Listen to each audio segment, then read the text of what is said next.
This is one of the rock stars of Etruscan art. It is a sarcophagus that is a coffin, and it's sometimes referred to as the sarcophagus of the spouses. It does come from Cerveteri, one of the Etruscan burial cities, essentially, and it is an amazing piece of ceramic work because it measures 6.5 feet in length. It is so big, in fact, we think that they had to cut it in half, and you can see the mark in the center right here, in order to get it into the kiln to fire it.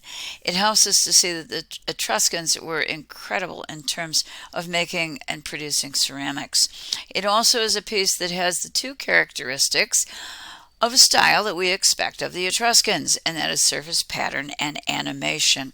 There's an incredible amount of vividness, perkiness, awareness, and energy being radiated from these two figures. One way this is appearing certainly is with the expression on the face of our figures, but the other is through the very animated hand gestures of our figures. Let me take a word. This is a husband and wife. Let me take a word and an aside here. The women in the Etruscan world were incredibly visible, unlike the world of the ancient Greeks. In the Greek world, the women spent most of their time inside. They never went out to dinner with their husbands. That would have been considered unladylike. The Etruscans, however, seem to have a much more equal partnership between husbands and wives, and the recognition that women are a necessary part of society.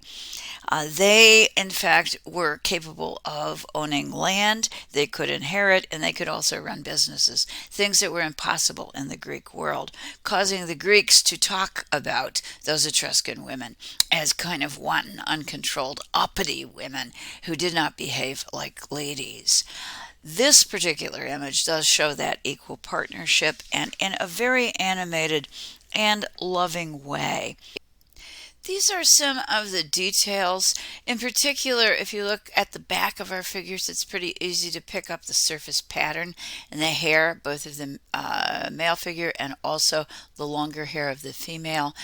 The hands themselves, which seem to be gesturing and very active, also convey surface pattern. They become essentially shapes and forms moving. I'd also like you to think of these two figures as part of the tomb furniture. And the figures on top of their own sarcophagus are basically gesturing to folks on the other side of the tomb. So there's an interaction between the folks who are represented here, essentially between the players in the world of the dead. This is a charming and animated work of art, but it is not a naturalistic work of art. The Etruscan artist was primarily concerned with the figures above the waist. They are propped against a pillow on a reclining bench, where the Etruscans would have engaged in a number of activities, among them feasting. So this is probably intended to convey the idea of a banquet that could be enjoyed by the couple in the afterlife. But if you take a look at the waist of the figure, first of all, it's kind of hard to find.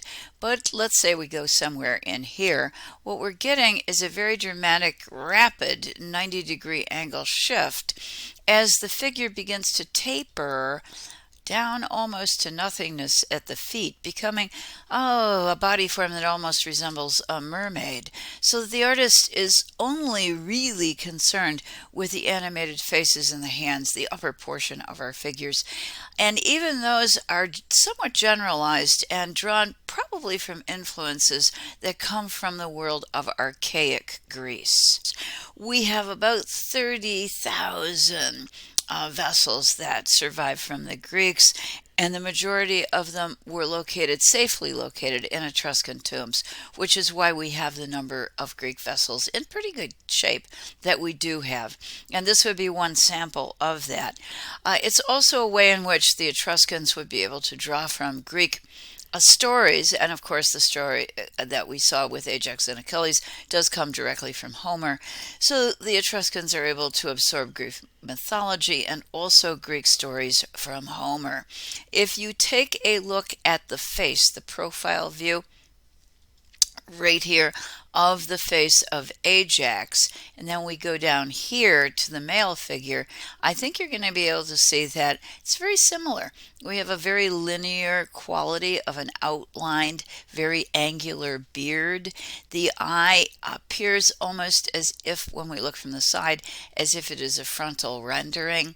And there is a great love on the archaic Greek pot, which is the black figure piece by Ezekias, a great love of surface pattern. So what we think is that the Etruscans were heavily influenced by Greek archaic style because it appealed to their love of pattern and perhaps their love of animation, as we see in Ezekias, a kind of moment of storytelling.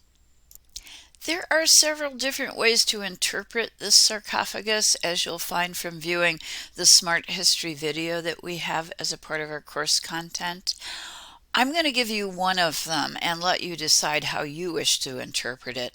There is an extended open hand coming from the male. It's located right here, and we see it again right here. And the lady has her right hand up in the air as if she is holding something.